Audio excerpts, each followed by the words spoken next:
Хүрээс 41 маркийн автомашин дээр За. гэрлийн тусгал тохиргоо. За түр байж байгаа. Би ингээд нэг хараах юм.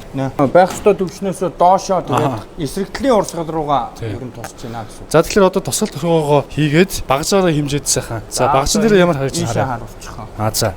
Тэгээд машины манд тохиргоо нь өөрөө ерөнхийдөө доошоо туссан байна. Гадагшаага. Тийм байна. Ингэж байх ёстой төвшөнд нь татнаа гэсэн. За.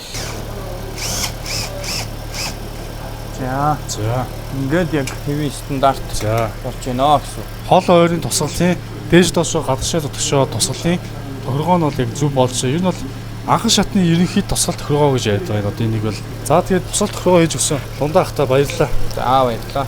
За таны автомашины гэрэл нэг л дээшээ доошоо солигоо гадагшаа дотгошоо буруу тусаад байгаа юм шиг санагдаад байвал их гэрлийн тусгал тохиргоогоо хийлгэмээр байвал та манай Симби авто гэрэл дээр хурж ирээд автомашины их гэрлийн анхан шатны ерөнхий тусгал тохиргоогоо хийлгүүлээд гараарай. За баярлалаа.